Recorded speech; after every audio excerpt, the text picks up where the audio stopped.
ಸೋನಂ ವಾಂಗ್ಚುಕ್ ಸತ್ಯಾಗ್ರಹ ಬೆಂಬಲಿಸಿ ಗದಗದಲ್ಲಿ ಧರಣಿ ನಡೆದಿದೆ. ಸಮಾನತೆಗಾಗಿ ನಾವು ವೇದಿಕೆಯಿಂದ ನಗರದ ಗಾಂಧಿ ವೃತ್ತದಲ್ಲಿ ಸಾಹಿತಿ ಬಸವರಾಜ ಸೂಳಿಭಾವಿ, ಹೋರಾಟಗಾರ ಎಸ್ಆರ್ ನೇತೃತ್ವದಲ್ಲಿ ಧರಣಿ ಸತ್ಯಾಗ್ರಹ ನಡೆದಿತ್ತು.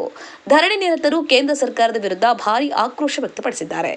ದೆಹಲಿಯ ಜಂತರ್ ಮಂತರ್ನಲ್ಲಿ 20 ದಿನದಿಂದ ವಾಂಗ್ಚುಕ್ ಅವರು ಧರಣಿ ನಡೆಸ್ತಾ ಇದ್ರು. ಕೇಂದ್ರ ಸರ್ಕಾರ ಮಾತ್ರ ಮಾತುಕತೆಗೆ ಮುಂದಾಗದಿರೋದು ದುರ್ದೈವ. ಹೋರಾಟ ತೀವ್ರಗೊಂಡರೂ ಕೇಂದ್ರ ಸರ್ಕಾರ ಸ್ಪಂದಿಸುತ್ತಿಲ್ಲ. ಪರಿಸರವಾದಿ ವಾಂಗ್ಚುಕ್ ಅವರ ಪ್ರಾಣ ಹಾನಿಯಾಗದಂತೆ ನೋಡಿಕೊಳ್ಳಬೇಕು. ನೀಟ್ ಪರೀಕ್ಷಾ ಅಕ್ರಮ ಹೊಣೆ ಹೊತ್ತು ಕೇಂದ್ರ ಸಚಿವ ಧರ್ಮೇಂದ್ರ ಪ್ರಧಾನ್ ಅವರು ರಾಜೀನಾಮೆ ನೀಡಬೇಕು ಎಂದು ಧರಣಿ ನಿರತರು ಆಗ್ರಹಿಸಿದ್ದಾರೆ. ಗಾಳಪ್ಪ ಎಚ್ ಹರಿಜನ್, ಗದಗ. ನಮ್ಮ ಸಂವಿಧಾನದ ಹಕ್ಕನ್ನು ಈಗೇನು ನಾವು ಯಾವುದರ ಸಲುವಾಗಿ ಇವತ್ತು ಧರಣಿ ಒಳಗೆ ಕೊಟ್ಟಿದ್ದೇವೆ, ಇದನ್ನು ನಾವು ಆಗ್ರಹಿಸಲೇಬೇಕು.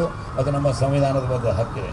ಆದರೆ ಇವರು ಮಾಡುವ ಕೆಲಸದ ಬಗ್ಗೆ ಸಮಗ್ರವಾಗಿ ನಾವು ಜಾಗೃತರಾಗಿ ಜನಪರವಾದಂಥದ್ದು, ನ್ಯಾಯಪರವಾದಂಥದ್ದು, ಸಮಾನತೆಯ ಸ್ವಾತಂತ್ರ್ಯದ ಆಧಾರದ ಮೇಲಿರುವಂಥ ಒಂದು ಸರ್ಕಾರ ಏನು ಕೆಲಸ ಮಾಡಬೇಕು ನಮ್ಮ ಸಂವಿಧಾನದ ಪ್ರಕಾರ ಇವರು ಮಾಡ್ತಾ ಇಲ್ಲ. ಸೊ ಅದರ ಪ್ರಜ್ಞೆ ಆಗಿದ್ದಾರೆ. ಕೇಂದ್ರ ಸರ್ಕಾರಕ್ಕೆ ಹೇಳಿದಿಕ್ಕಾರ, ಸರ್ವಾಧಿಕಾರಿ ಪ್ರಧಾನಿ ನರೇಂದ್ರ ಮೋದಿಗೆ ಹೇಳಿದಿಕ್ಕಾರ,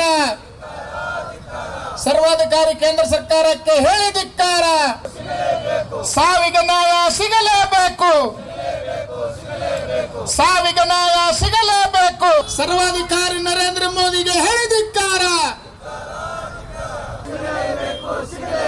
ವಿದ್ಯಾರ್ಥಿಗಳ ಸಾವಿಗೆ ನ್ಯಾಯ ಸಿಗಲೇಬೇಕು, ಸಾವಿಗೆ